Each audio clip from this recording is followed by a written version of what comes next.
Bismillahirrahmanirrahim. Assalamualaikum warahmatullahi wabarakatuh. Apa kabar semua brothers, sisters juga di belakang, apa kabar semua? Semoga selalu semua dalam keadaan sehat dan juga selalu dalam perlindungan Allah Azza wa Jalla. Dan juga alhamdulillah kita masih diberikan kesempatan, waktu luang dan juga kesehatan untuk bisa berkumpul di sini di Masjid Agung Al-Azhar, masjid yang penuh nilai historis ini, masjid yang telah menjadi cagar budaya di Jakarta. Alhamdulillahirrahmanirrahim. Dan malam hari ini insya Allah kita akan lanjutkan lagi pengajian kita dengan Ustadz Muhammad Fikri Aziz Hafizullah Ta'ala, LCMA. Berarti dia, Ustadz ini Hafizullah lulusan S1 dari Madinah, dari Universitas Islam Madinah, jurusan Fakultas Hadis, dan S2 MA-nya juga dari Universitas Islam Madinah, Fakultas Dakwah, dan sekarang sedang menempuh pendidikan doktor di universitas yang sama, di Jamiatul Islamiyah Madinah, dan dalam Fakultas Dakwah dan Budaya Islam. Semoga Allah mudahkan beliau dalam menempuh studinya. Dan sebelumnya mungkin bisa lebih merapat lagi dari sayap kiri, sayap kanan, silakan merapat.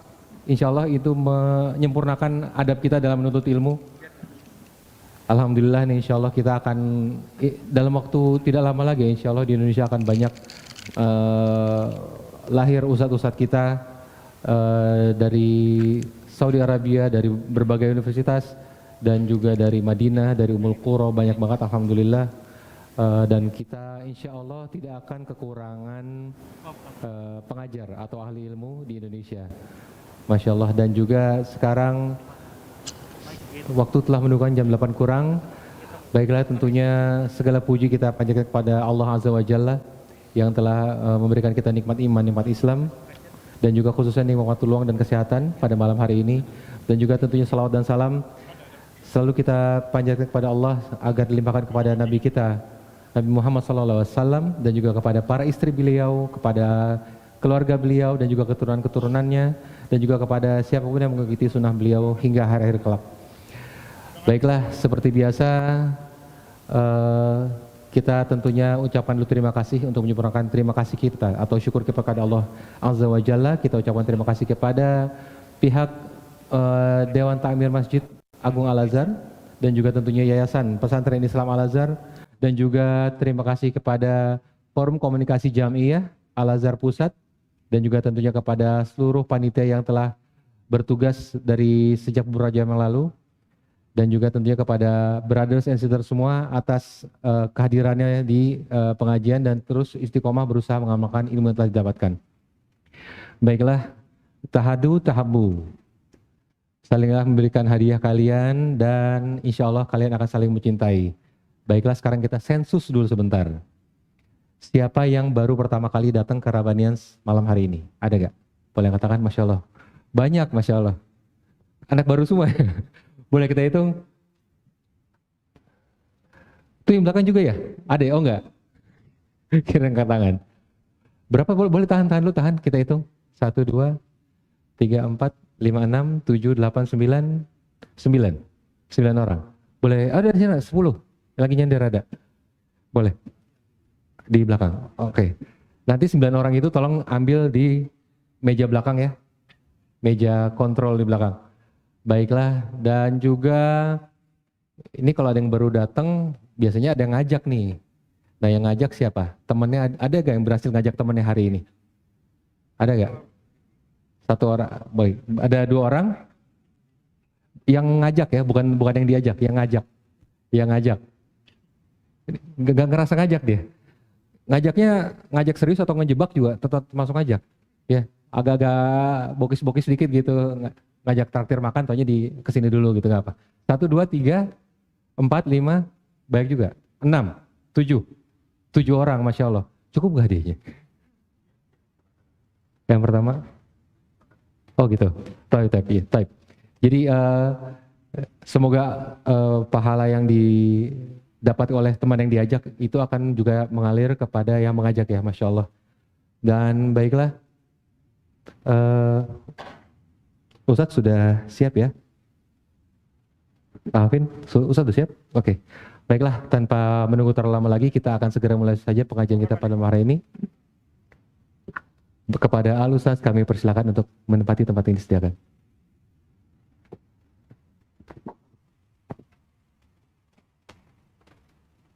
Silakan. Assalamualaikum Ustaz. Tafadhal Ustaz. Bismillah. Apa kabar Ustaz? Masya Allah, sehat ya Ustaz? Alhamdulillah, Masya Allah. Macet ya, Jakarta Ustaz ya? Sejam lebih ya tadi kesini Ustaz? Masya Allah. Luar biasa ini. Ya, qadarullah. Rasakan macetnya Jakarta. Masya ya begini Ustaz, dari timur lagi Ustaz tadi ya, dari Cempaka Putih ya Ustaz ya? Anda dari Cempaka Putih? Masya Allah, Masya Allah. Ada yang Cempaka Putih juga nggak di sini? Oh Masya Allah. Kenal gak mau Ustaz? Belum sekarang, sekarang kenal ya? Udah barakallahu fikum. Baiklah, kita persilakan Ustaz untuk segera mulai materinya. Cara mudah, hidup indah. Tafadhol Ustaz, silakan. Assalamualaikum warahmatullahi wabarakatuh. Waalaikumsalam warahmatullahi wabarakatuh. Innal hamdalillah nahmaduhu wa nasta'inuhu wa nastaghfiruh wa natubu ilaihi wa na'udzu billahi min shururi anfusina wa sayyiati a'malina may yahdihillahu fala mudilla lahu wa may yudlilhu fala hadiya lahu. Asyhadu an la ilaha illallah wahdahu la syarika lahu wa asyhadu anna Muhammadan abduhu wa rasuluhu la nabiyya ba'dahu. Qala Allah Ta'ala fi kitabihil karim ya ayyuhalladzina amanu taqullaha haqqa tuqatih wa la tamutunna illa wa antum muslimun.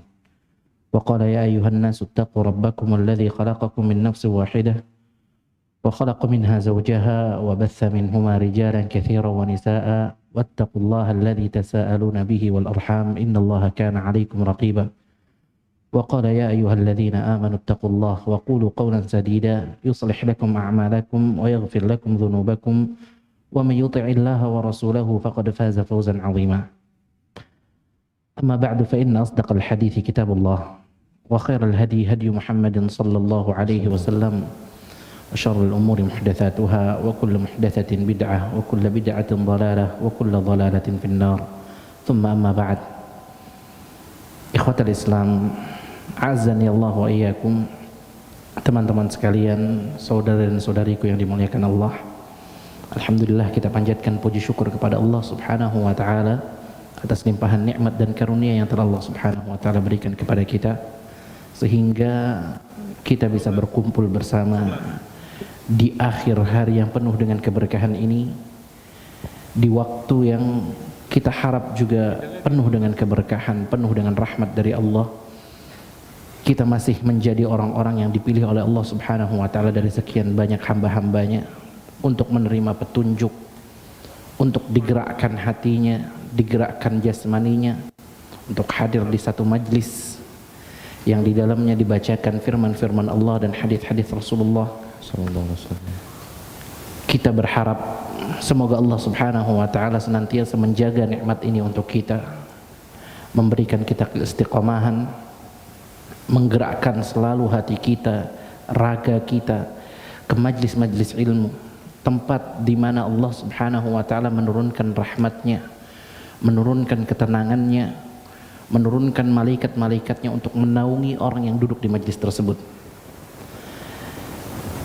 Sebagai seorang penuntut ilmu, tentunya kita nggak bisa beralasan terus-menerus dengan keadaan kita. Ketika kita ingin mendapatkan ilmu dari Allah Subhanahu wa taala, kita harus berjuang, juga berkorban demi mendapatkan ilmu tersebut. Nggak bisa kita terus beralasan dengan keadaan. Kita tinggal di Jakarta yang macet misalnya, nggak mungkin kita datang ke majelis ilmu, nggak. Dalam dua bait syair Al-Imam An-Nahwi Al-Lughawi Ahmad bin Faris rahimahullah, dia pernah mengatakan, "Idza kana yu'dhika harrul masif." Kalau seandainya kamu merasa terganggu dengan teriknya musim panas, wa yabsul kharifi wa bardus syita, merasa terganggu dengan keringnya musim gugur, dinginnya musim dingin, wa yulhika husnu zamanir rabi', kemudian engkau juga terganggu dengan indahnya musim semi, fa akhdhuka lil ilmi kulli mata, maka katakanlah kepadaku, kapan kamu ingin menuntut ilmu? Ketika kita terus Ya. Menuruti alasan yang kita miliki, kita nggak bakal punya waktu buat nuntut ilmu. Kita terus bakal sibuk sama dunia, kita terus bakal sibuk sama harta, bakal terus sibuk sama keluarga. Ya. Nanti di musim liburan kita sibuk jalan-jalan, di musim kerja kita sibuk sama kerjaan terus. Nggak bakal ketemu waktunya kapan bisa duduk buat mendengar ilmu. Makanya kita harus potong itu semua. Potong itu semua, sempatkan diri buat duduk di majelis ilmu walaupun sebentar. Walaupun sebentar.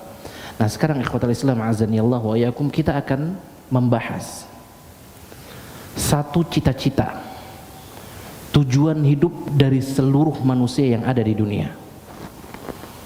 Antum tanya setiap orang yang antum dapati, mau dia muslim ataupun tidak, dia mukmin ataupun tidak, fasik sekalipun, ya, orang yang sering bermaksiat, tua, muda, laki-laki, perempuan, coba antum tanya ke mereka, cita-cita hidup mereka itu apa? Mereka pengen hidup yang kayak gimana?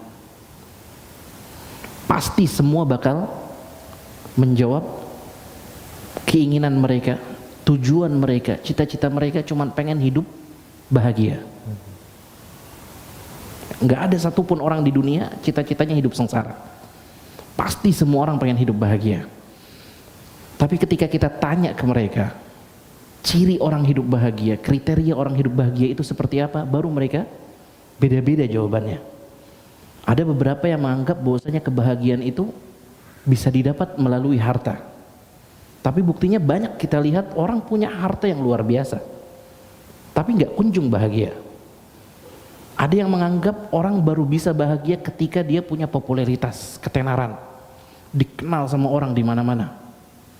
Tapi ada, bahkan nggak sedikit orang populer, dikenal, nggak ada orang yang nggak kenal dia. Tapi dia nggak hidup bahagia. Ada yang menganggap bahwasanya hidup bahagia itu punya apa? Kekayaan, punya harta, punya keluarga. Ya. Makanya ada satu orang nikah satu istri, nggak puas, dia pengen hidup lebih bahagia, nikah 2 istri. Ya, tapi nggak sedikit juga orang yang nikah lebih dari satu, akhirnya bukan nambah bahagianya, tapi nambah masalahnya.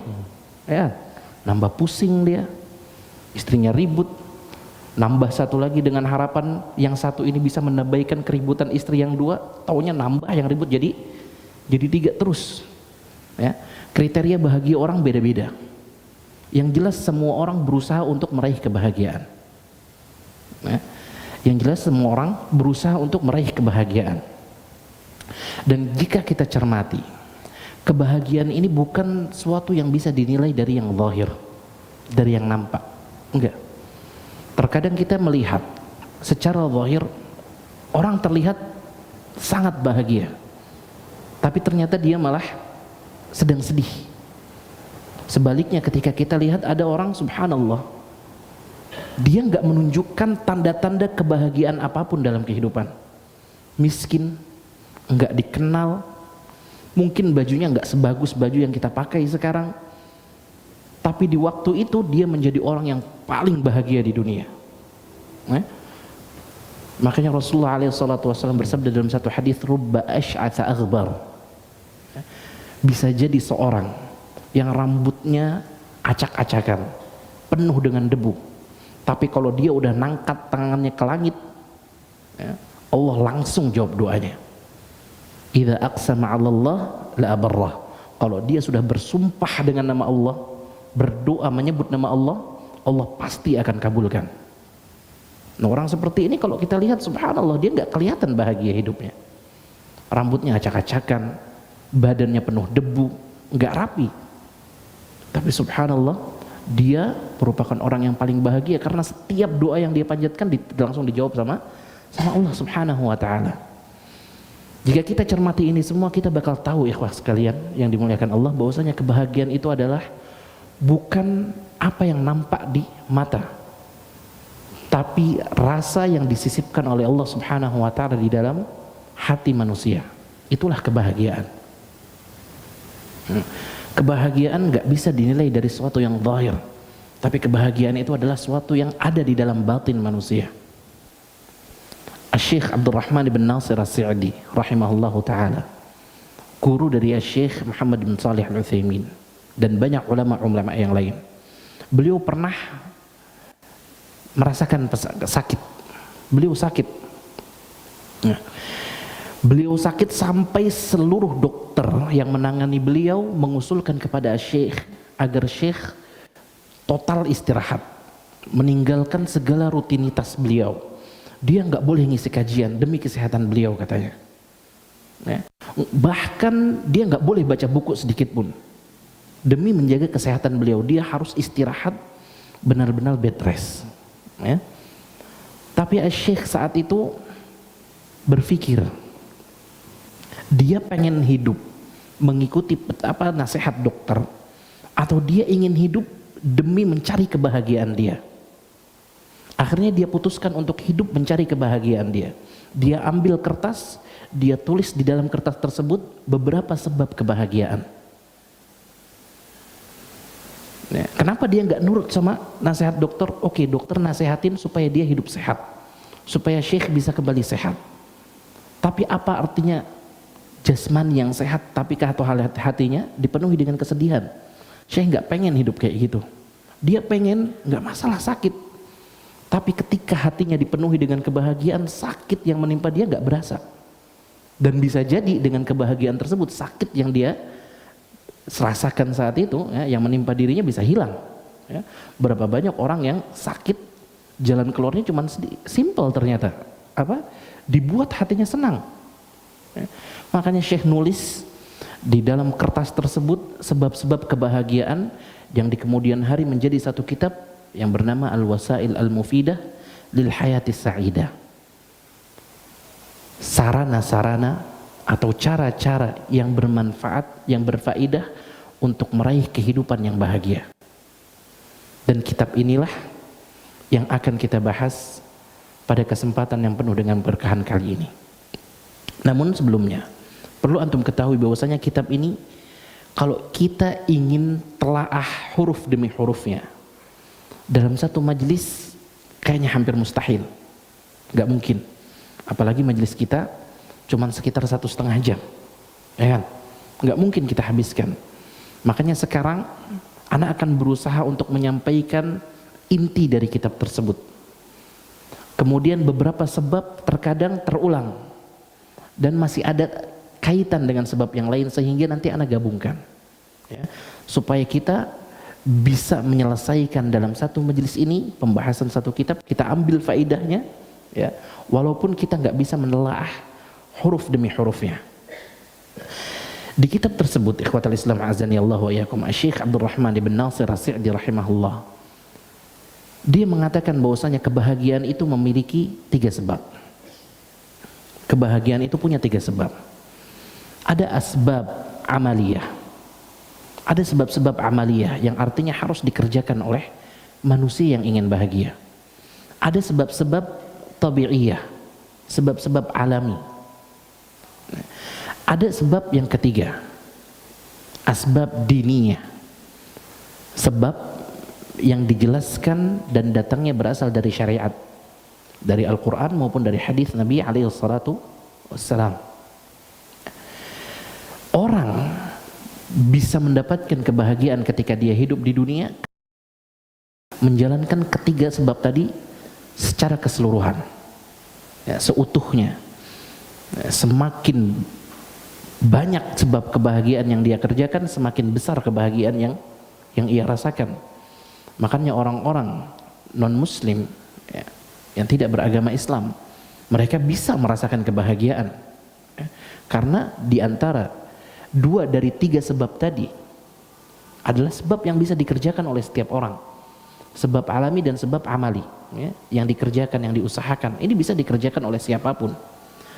Namun ketika mereka tidak menjalankan sebab-sebab diniyah, sebab-sebab yang diajarkan oleh syariat, sehingga kebahagiaan yang mereka rasakan adalah kebahagiaan yang terbatas, enggak sempurna. Nanti kita akan pahami bahwasanya yang satu-satunya orang yang bisa merasakan kebahagiaan yang sempurna, yang utuh, tidak ada celahnya, hanyalah orang-orang yang beriman kepada Allah Subhanahu wa ta'ala. Kenapa? Karena mereka menjalankan sebab-sebab kebahagiaan seluruhnya. Enggak ada satupun sebab kecuali telah mereka kerjakan.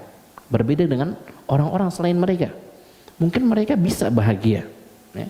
Berapa banyak kita lihat, ya, ada orang yang tidak beriman kepada Allah tapi hidupnya bahagia saja. Tapi kebahagiaan mereka bukan kebahagiaan yang sempurna. Kebahagiaan mereka bukan kebahagiaan yang kekal. Kebahagiaan mereka terbatas. Cepat atau lambat kebahagiaannya pasti bakal sirna. Nah, kita pengen hidup merasakan kebahagiaan yang sempurna, utuh, nggak ada celahnya. Bahkan kita nggak pengen ngerasakan kebahagiaan cuman di dunia saja, karena kehidupan kita yang asli bukan kehidupan dunia. Allah Subhanahu wa Ta'ala di surat Al-Fajr menerangkan bahwasanya manusia kelak di hari kiamat bakal menyadari bahwasanya kehidupan asli mereka bukan kehidupan yang sekarang kita sedang jalani. Makanya mereka, kata Allah apa? Yaqulu ya laitani qaddamtu li hayati. Mereka nanti manusia akan menyesal di akhirat. Mereka mengatakan ya laitani, duhai kiranya qaddamtu li hayati, aku mempersiapkan kehidupanku. Ya, manusia nanti pas di akhirat tahu kehidupan yang asli, kehidupan sesungguhnya bukan yang sekarang, tapi kehidupan yang ada di akhirat. Kita pengen kebahagiaan tersebut bukan hanya menghampiri kita 60 tahun, 63 tahun selama kita hidup di dunia, enggak. Kita pengen kebahagiaan tersebut tetap bersama kita ketika kita masih ada di dunia, plus ketika kita nanti menempuh kehidupan sejati kita, kehidupan asli kita, yaitu kehidupan di akhirat. Makanya kita harus juga menjalankan sebab-sebab diniyah. Ya. Sebab yang pertama yang disampaikan oleh Syekh Abdurrahman bin Nasir As-Sa'di rahimahullahu ta'ala adalah beriman kepada Allah Subhanahu wa ta'ala dan beramal saleh. Beliau mengatakan ini adalah sebab yang paling agung, yang paling pertama dan paling utama. Karena Allah Subhanahu wa ta'ala berfirman di dalam Al-Quran, ya, man amila salihan min dzakarin aw untha. Kata Allah, siapa yang beramal saleh. Antum perhatikan ya syarat-syarat yang disebut oleh Allah Subhanahu wa ta'ala di dalam ayat ini. Kata Allah apa? Man amila salihan. Syarat yang pertama, siapa yang beramal saleh. Syarat yang kedua, min dzakarin aw untha, baik laki-laki maupun perempuan. Artinya yang bisa mengerjakan hal ini, yang bisa mendapatkan balasan yang nanti Allah akan sebutkan di akhir ayat, semua kalangan, ya. Laki-laki, perempuan bisa, besar tua muda bisa, kaya miskin bisa, selama dia laki-laki atau perempuan, nggak ada gender yang lain, ya. Kalau nggak laki ya perempuan, ya. Kata Allah, man amila salihan, siapa yang beramal saleh, min dzakarin aw untha, dari laki-laki atau perempuan. Yang ketiga, wa huwa mu'min, sementara dia dalam keadaan beriman. Ini 3 syarat untuk mendapatkan balasan yang Allah Subhanahu wa ta'ala sebutkan setelahnya. Apa balasannya? Balasan yang pertama kata Allah, falanuhyiyannahu hayatan thayyibah, kami akan berikan kepadanya kehidupan yang baik. Orang ikhwah, kalau dapat kehidupan yang baik artinya dia pasti bakal hidup bahagia. Karena kata lain dari kebahagiaan hidup adalah kehidupan yang baik. Kata Allah, orang yang tadi memenuhi 3 kriteria disebutkan di pertama, dia bakal diberi oleh Allah Subhanahu wa ta'ala kehidupan yang bahagia. Kemudian balasan yang kedua, walanajziyannahum ajrahum bi ahsani ma kanu ya'malun, kami akan berikan kepada mereka balasan lebih baik dari apa yang telah mereka kerjakan. 2 pemberian, 2 hadiah yang Allah Subhanahu wa ta'ala siapkan tadi bisa didapat dengan syarat apa tadi? Yang pertama, beramal soleh. Kemudian yang kedua, laki-laki ataupun perempuan. Yang ketiga, dia beriman. Ya, ini syaratnya. Dia akan mendapatkan kehidupan yang baik. Karena memang kalau antum tidak memenuhi 3 syarat tadi, antum gak bakal dapat kehidupan yang baik. Antum gak bakal ngerasakan apa itu hidup yang baik. Kehidupan yang baik, ikhwatal Islam azanillahu wa alaikum, adalah kehidupan yang penuh dengan kebahagiaan dalam 2 fase yang dilewati oleh manusia selama hidupnya. Kita manusia selama hidup kita hanya akan melewati 2 fase, 2 keadaan. Kalau enggak bahagia, keadaan yang penuh dengan kenikmatan, ya kita sedang tertimpa musibah. Ya. Kalau enggak lagi di atas, kita lagi ada di bawah. Hidup manusia itu muter-muter aja di situ. Ya. Dia dapat nikmat atau dia diuji dengan musibah. Sekarang dia dapat musibah, besok dia dapat nikmat. Besok dia dapat nikmat, kemudian dia bakal dapat musibah. Terus kehidupan manusia cuman muter di situ aja. Dan hanya 1 orang yang bisa menikmati kehidupannya di 2 keadaan tadi. Siapa dia? Orang yang beriman kepada Allah Subhanahu wa taala. Buktinya apa? Buktinya adalah sabda Rasulullah alaihi salatu wassalam. Dalam satu hadis, Rasulullah bersabda, "Ajaban li amril mu'min." Sungguh menakjubkan perkara seorang mukmin. Inna amrahu kullahu lahu khair. Semua keadaannya baik bagi dirinya. Walaysa dzalika li ahadin illa li mu'min. Dan hal itu, kata Rasulullah, tidak bisa dirasakan ya, kecuali hanya oleh orang yang beriman. Antum perhatikan penggalan hadis ini. Hal itu enggak mungkin dirasakan, kata Rasulullah, kecuali oleh orang yang beriman. Bagaimana keadaan orang yang beriman? In asabathu sarra syakar. Kalau dia dapat kenikmatan, dia bersyukur. Fakana khairan lah. Maka syukur itu baik bagi dirinya. Dia bisa menikmati nikmat yang Allah Subhanahu wa taala berikan kepadanya. Dia bahagia dengan nikmat yang Allah kasih. Makanya dia bersyukur. Sementara ketika dia dapat musibah, dia lagi ada di bawah. Sabar. Dia bakal bersabar. Ya. Coba menikmati ujian yang Allah Subhanahu wa taala berikan kepadanya. Akhirnya kesabaran tersebut menghasilkan kebahagiaan bagi dirinya, fakana khairan lah. Maka kesabaran itu baik buat dirinya. Orang yang enggak beriman enggak bisa ngerasakan kayak gini. Orang yang enggak beriman enggak bisa ngerasakan kayak gini. Antum lihat banyak orang dikasih harta sama Allah. Tapi ketika dia tidak memiliki iman, ya, percuma, dia enggak bakal merasakan kebahagiaan layaknya yang dirasakan oleh seorang yang beriman. Makanya kita lihat subhanallah banyak ya, artis-artis kelas dunia terkenal, namanya didengar di mana-mana. Tapi dia meninggal hanya karena musibah kecil yang akhirnya dia mengakhiri dirinya sendiri. Kejadian seperti ini ada banyak. Enggak cuma 1-2 kasus, tapi banyak kasus sering kita dengar. Orang punya segalanya. Bahkan enggak sedikit orang yang ngarep ingin hidup kayak dia. Tapi ternyata subhanallah, dia malah tersiksa. Tidak merasakan bahagia sampai akhirnya dia lebih memilih untuk mengakhiri hidupnya sendiri. Ya. Ternyata kehidupannya tidak dia nikmati. Ya. Ini kalau dia dapat musibah. Ketika orang yang tidak beriman dapat nikmat, belum tentu dia juga merasakan kenikmatan. Ya. Bisa menikmati pemberian Allah Subhanahu wa taala kepada dirinya. Orang kalau nggak beriman, ya, ikhwah sekalian yang dimuliakan Allah, ketika dia mendapatkan nikmat, dia nggak bersyukur. Tapi perasaan dirinya, pikirannya selalu disibukkan sama rasa takut. Dia selalu takut gimana caranya ini nikmat nggak pergi dari dia. Dia pusing mikirin gimana caranya dia ngejaga nikmat tadi. Udah gitu dia selalu dipusingkan gimana caranya dia bisa nambah nikmat yang dia miliki. Ya.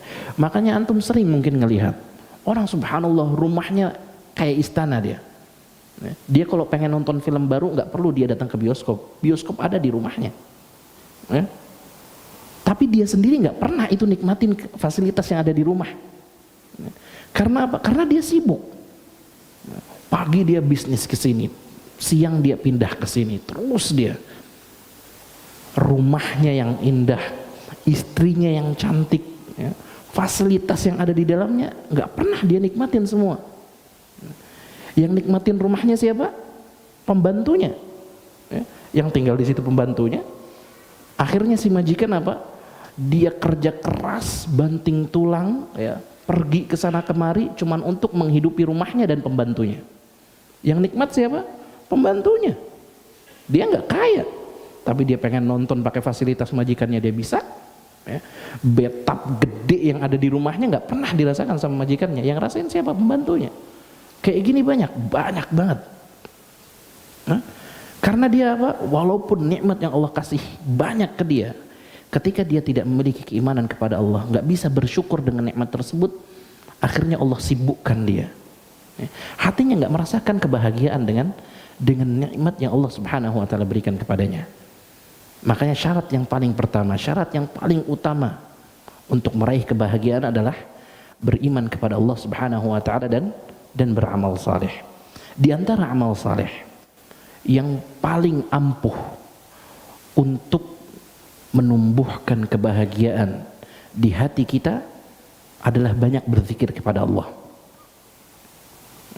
Di antara amal saleh yang paling ampuh untuk menumbuhkan kebahagiaan di hati kita adalah banyak berzikir kepada Allah.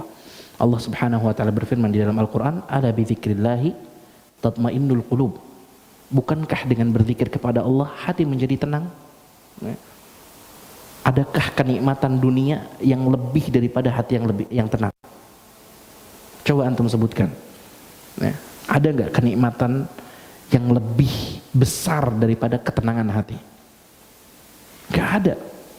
Makanya ketika Rasulullah SAW ditanya, boleh nggak sih saya berdoa kepada Allah untuk dipertemukan dengan musuh? Kata Rasulullah SAW apa? Enggak. Salillahal afiyah. Minta keselamatan.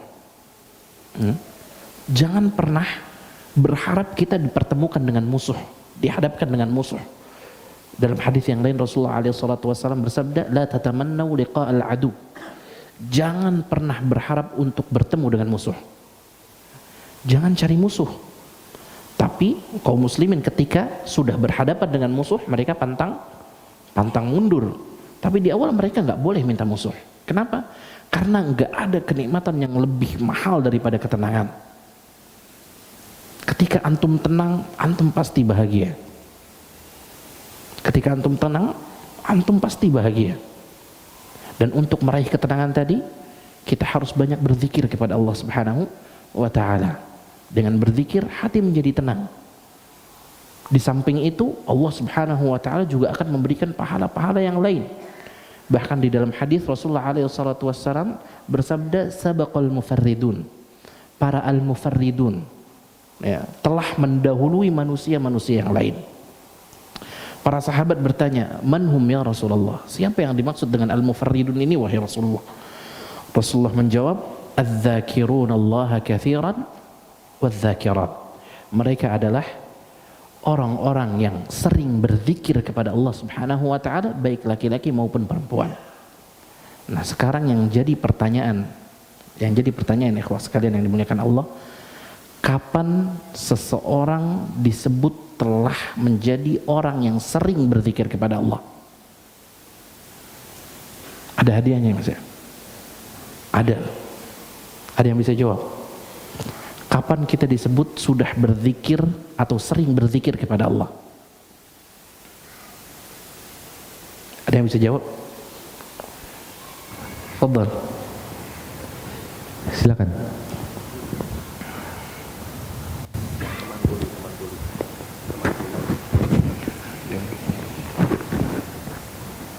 Assalamualaikum. Waalaikumsalam warahmatullahi wabarakatuh.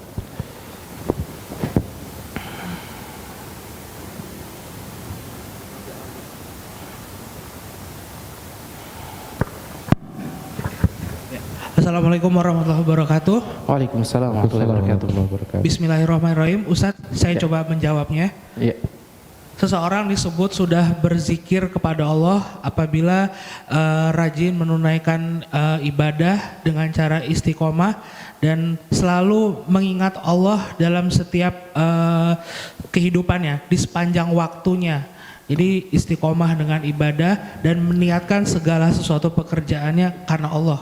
Baik, Masya Allah, jawabannya bagus. Cuman yang ana maksud itu batas minimal untuk bisa menjadi orang yang sering berzikir kepada Allah. Itu subhanallah, itu maksimal sekali loh. Kalau setiap waktu kita benar-benar mengingat sama Allah, itu sih maksimal. Masya Allah. Kita nanya minimalnya seperti apa supaya bisa menjadi orang yang sering berzikir kepada Allah. Kalau maksimalnya mah jelas Ada, Masya Allah. Assalamualaikum warahmatullahi wabarakatuh. Assalamualaikum. Minimal itu sholat Ustaz. Sholat. Baik. Jazakallah khairan. Tapi itu terlalu sedikit. Belum minimal, Ustaz ya? Belum minimal. Masya Allah. Itu terlalu sedikit. Salat apa? Salat badiah. Salat wajib ya? Kalau- Masya Allah. Karena kalau kita cuma sholat doang, masih banyak zikir-zikir wajib yang lain yang kita harus kerjakan.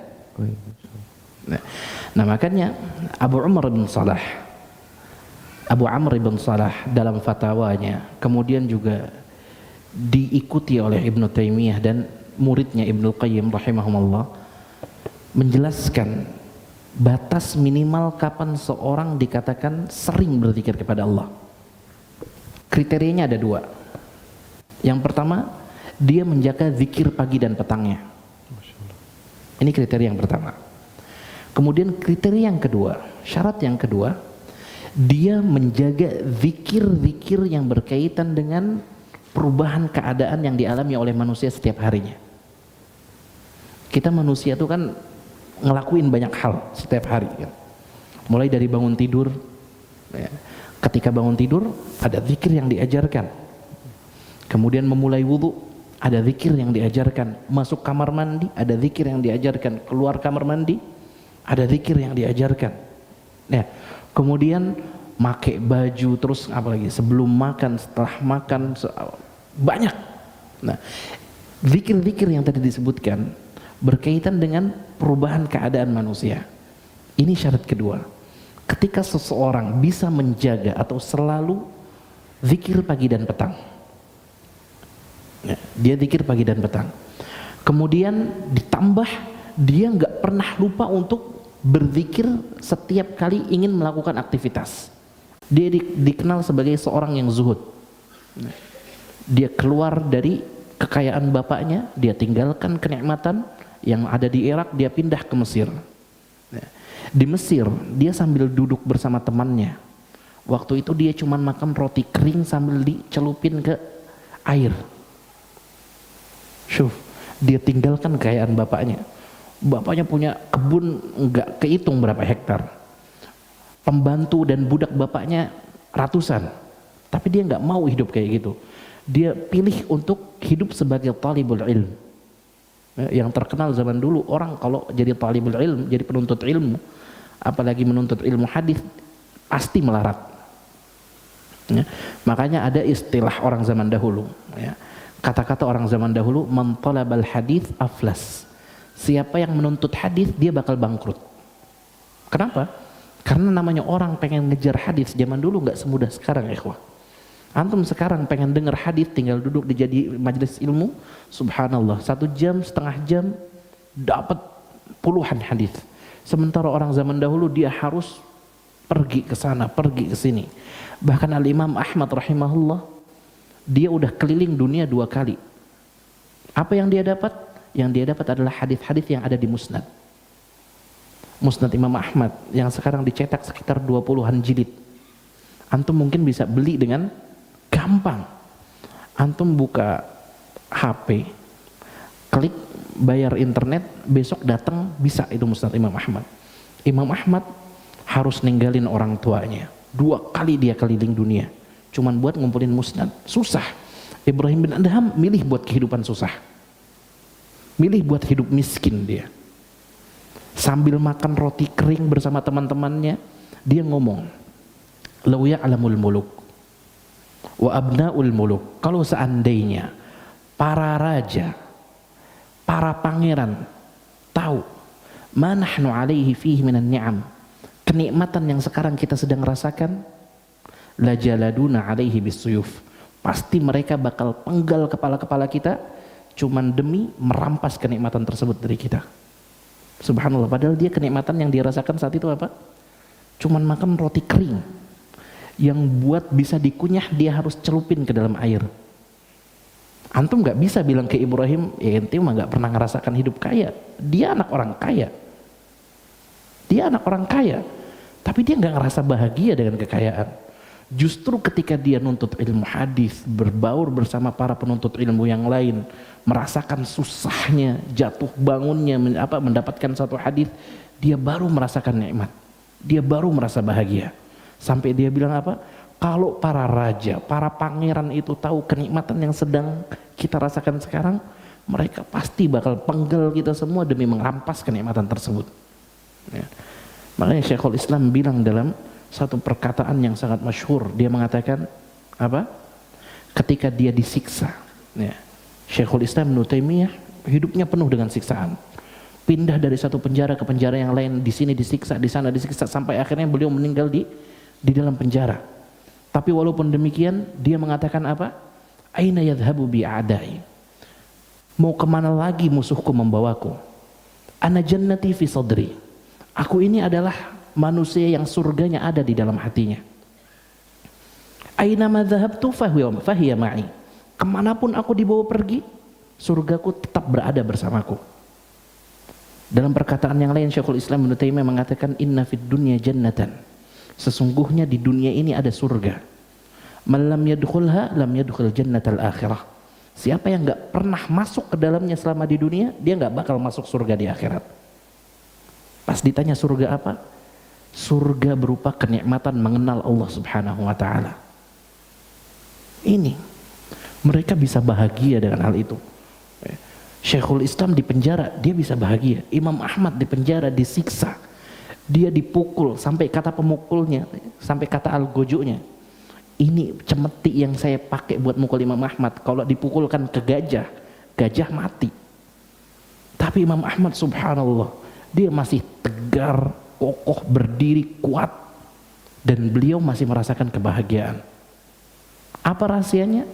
Ya, karena mereka adalah orang-orang yang beriman kepada Allah, senantiasa beramal saleh, dan mereka adalah orang yang paling baik kepada makhluk Allah. Karena mereka adalah orang yang sering menyampaikan kebaikan. Syekhul Islam Ibnu Taimiyah mengatakan, afdhalul hadiyah, hadiah yang terbaik adalah kalimatul khair. Kalimat baik, yuhdihal abdu ila akhihil muslim. Kalimat kebaikan, nasihat yang baik yang disampaikan oleh seorang hamba kepada saudaranya sesama muslim. Nah, inilah rahasia kenapa para ulama menjadi orang yang bahagia walaupun keadaan mereka penuh dengan cobaan. Ya. Dalam hadis Rasulullah SAW bersabda, asyaddun nasi balaan al-anbiya. Orang yang paling banyak cobaannya, paling berat ujiannya adalah para nabi. Tsummal amthalu fal amthal. Kemudian orang yang seperti mereka, kemudian orang yang seperti mereka. Termasuk orang yang seperti mereka, ya, seperti para nabi adalah para sahabat, para ulama, karena mereka adalah orang-orang yang meneruskan estafet dakwahnya para nabi dan rasul, menyampaikan kebaikan kepada makhluk-makhluk Allah. Karena mereka menyampaikan kebaikan kepada makhluk Allah, sehingga mereka mendapatkan kebahagiaan dari Allah Subhanahu wa ta'ala.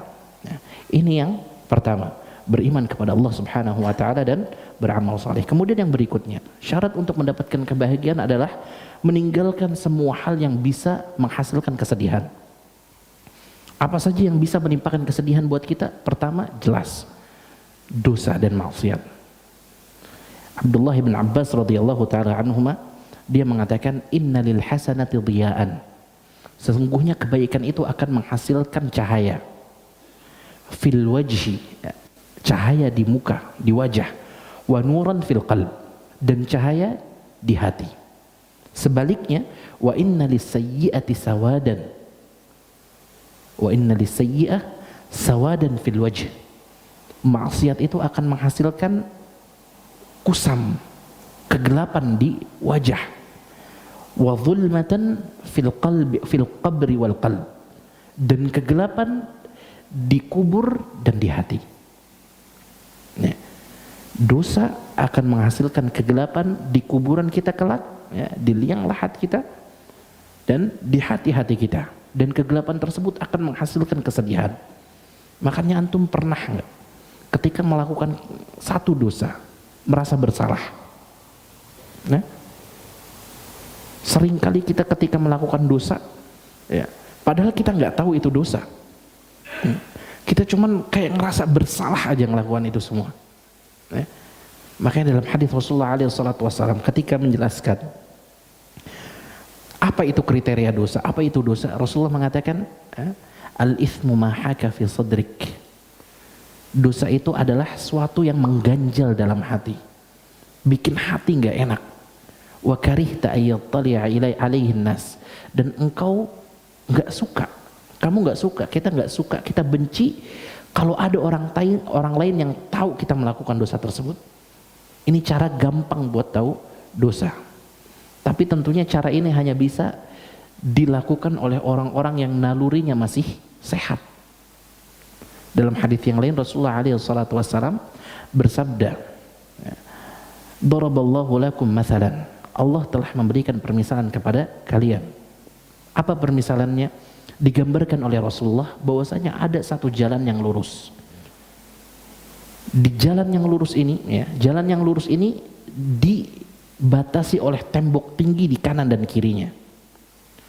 Dan di tembok tadi ada pintu-pintu. Dan di pintu-pintu tersebut ada tirai yang menutupinya. Kemudian di atas jalan tadi ada seorang yang berkata, "Wahai segenap manusia, masuklah ke jalan tersebut, jangan belok ke kanan, jangan belok ke kiri." Kemudian akhirnya manusia pada masuk ke jalan tadi tuh, ke jalan yang lurus tadi. Tapi namanya manusia, ya, pasti ada pengen taunya, sehingga terkadang mereka ngebuka tirai yang ada di kanan dan kiri. Nah, ketika mereka mulai ngintip ke kanan dan ke kiri, ada satu orang yang lain menegur mereka, ya. Mereka mengatakan, "Waihak, la taftahu." Celakalah kamu, jangan kamu pernah buka tirai tersebut. Fa innaka in fatahtahu dakhalta atau talijhu. Karena kamu sekali ngebuka tirai itu, kamu pasti bakal masuk ke dalamnya. Setelah memberi permisalan tadi, Rasulullah SAW menjelaskan, jalan yang tadi diceritakan itu adalah jalan Allah. Sementara tembok yang ada di kanan dan kiri itu adalah batasan-batasan Allah. Pintu-pintu yang tadi ditutup sama tirai itu adalah syubhat dan syahwat, kemaksiatan kepada Allah. Sementara orang yang tadi ada di atas jalan sambil berteriak, "Wahai manusia, lewatlah kalian melalui jalan ini," itu adalah para rasul dan para duat, para ulama yang mengajak manusia untuk menjalankan kebaikan menuju surga Allah. Sementara orang yang tadi negur kita setiap kali kita buka tirai yang ada di kanan atau kiri kita, itu adalah naluri baik yang Allah Subhanahu wa taala titipkan di hati setiap hambanya. Masalahnya naluri ini, ikhwatal Islam azanillah wa yakum, seiring waktu bisa menguat dan bisa melemah. Ketika kita sering melakukan keburukan, dia bakal melemah sampai akhirnya kita nggak bisa lagi membedakan mana yang baik, mana yang buruk. Tapi semakin kita sering melakukan kebaikan, dia bakal menguat. Sehingga hadis yang tadi Rasulullah SAW mengatakan, "Al-ithmu mahaka fi nafsik," dosa adalah yang mengganjal di dalam hatimu, ya, dan engkau benci ada orang lain yang mengetahui dosa tersebut kamu kerjakan. Nah, orang yang nalurinya baik, dia baru bisa mempraktekkan hadis tadi. Nah, makanya kita kalau tidak ingin ada ganjalan di hati, enggak pengen ada kesedihan di hati, tinggalkan dosa. Ya, tinggalkan dosa. Kemudian yang berikutnya, yang akan menghasilkan kesedihan, menghilangkan kebahagiaan adalah banyak menangisi, menyesali perkara yang sudah lalu, dan banyak mengkhawatirkan apa yang akan datang. Ikhwatal Islam azanillah wa iyyakum, kita manusia, isi otak kita, isi pikiran kita ini cuma 3 hal. Yang lalu, masa sekarang, yang akan datang. Ketika antum terlalu menangisi perkara yang sudah lalu, Yang antum bakal rasakan cuman sedih, pahit. Ya. Makanya kenangan itu sampai dijadikan apa? Merek minuman pahit kan? Karena rata-rata kenangan pahit. Ketika antum cuman kerjaannya mengenang, nangis, sakit. Kapan mau bahagianya? Begitu juga ketika antum terlalu mengkhawatirkan masa depan. Ya. Ana bilang mengkhawatirkan bukan membangun. Ya, antum harus bedakan. Orang membangun masa depan itu beda sama orang yang mengkhawatirkan masa depan. Ya, orang yang mengkhawatirkan masa depan cuma banyak takutnya doang. Akhirnya dia nggak ngerjain apa-apa. Ujung-ujungnya hatinya cuma sedih. Ya. Makanya jadilah kita orang yang fokus dengan apa yang ada di hadapan kita. Fokus dengan apa yang ada di hadapan kita. Apa yang bisa kita kerjakan, kita kerjakan. Masalah masa depan serahkan kepada Allah. Masalah masa depan serahkan kepada Allah, kita tawakal. Kita berusaha maksimal, masa depan yang memutuskan Allah Subhanahu wa taala. Ya. Di dalam hadis Rasulullah SAW membagi kehidupan manusia itu, ya, membagi kriteria hidup manusia itu menjadi dua. Ada perkara-perkara yang bisa kita usahakan, ada perkara-perkara yang nggak mungkin kita otak-atik. Dalam hadis Rasulullah bersabda, ya, ihris ala ma yanfa'uk. Dalam perkara yang bisa kita usahakan, Rasulullah SAW bersabda, ihris ala ma yanfa'uk. Ya, semangatlah, gigihlah untuk mengerjakan apa yang bermanfaat bagimu. Ya. Dalam hal yang bisa kita usahakan, kita harus semangat. Apa yang bermanfaat bagi kita, kita kerjakan. Ya. Cuman semaksimal apapun usaha kita, kita jangan lupa, ya, masih ada yang berkuasa di atas kita. Makanya Rasulullah berikutnya mengatakan wasta'in billah, minta tolong sama Allah. Karena kita kalau tanpa Allah nggak mungkin bisa melakukan apapun. Ya. Makanya dalam satu bait syair dikatakan idza lam yakun aunun minallahi lil fata fa awwalu ma yaqdi alaihi ijtihaduhu. Kalau seandainya Allah tidak membantu usaha seorang pemuda, maka malapetaka pertama yang menimpanya adalah usahanya sendiri. Ya. Ketika antum nggak dibantu sama Allah, percayalah, malapetaka pertama, musibah pertama yang menimpa kita adalah usaha kita sendiri. Kita udah capek ngapa-ngapain, taunya nggak, hasil yang kita dapatkan nggak maksimal, atau hasil yang kita dapatkan justru kebalikan dari apa yang kita harapkan. Makanya kita manusia, semaksimal apapun, sekuat apapun, jangan lupa minta tolong kepada Allah. Ista'in billah wala ta'jaz, jangan lemah, jangan malas-malasan. Orang mukmin untuk mendapatkan kebahagiaan nggak boleh malas. Al-Imam Ibnul Qayyim rahimahullah mengatakan ajma'u uqala'u kulli ummah, semua orang berakal dari setiap umat sepakat. Syuf, antum perhatikan, yang sepakat di sini bukan ulama. Yang sepakat siapa? Uqala, orang yang berakal. Artinya lebih luas daripada ulama. Antum kalau berakal, punya akal, sepakat dengan perkataan ini. Apa perkataannya? Kata Ibnul Qayyim, annan na'im la yudraku bin na'im. Kenikmatan itu enggak mungkin didapat dengan kenikmatan. Wa anna man athara ar-raha fatathu ar-raha. Siapa yang milih buat nyantai di awal, dia enggak bakal nyantai di akhir. Semua orang sepakat ini. Antum pengen dapat kenikmatan di dunia, di akhirat, sama, antum harus kerja keras. Makanya Rasulullah bilang apa? La ta'jaz, jangan lemah, berusaha. Ini dalam hal yang bisa kita usahakan. Tapi kalau dalam hal yang nggak bisa kita usahakan, nggak bisa lagi di otak-atik, pilihannya cuma satu, apa? Pasrah, serahkan sama Allah Subhanahu wa taala. Rasulullah berkata apa? Wa in asabatka syai'un, ketika kamu tertimpa sesuatu, musibah, ya, fala taqul, jangan katakan lau anni fa'altu kadza kana kadza. Kalau seandainya dulu saya gini, pasti nggak bakal kayak gini. Nyesel, ya. Dia terus menyesali masa yang telah berlalu. Kalau dulu saya begini, pasti kejadiannya nggak bakal gini. Nggak boleh. Yang boleh kita lakukan apa? Walakin qul, akan tapi katakan qaddarallah atau qadarullahi wa ma syaa fa'al. Semua ini adalah takdir Allah, dan apa yang Allah kehendaki akan ia kerjakan. Karena lau, kata-kata kalau kayak gini, kalau kayak gitu, terus meratap, terus menangisi, terus menyesali apa yang udah lalu, kata Rasulullah apa? Hanya akan membuka pintu setan. Pintu setan untuk apa? Pintu setan bagi kita untuk mengingkari takdir Allah, yang pertama.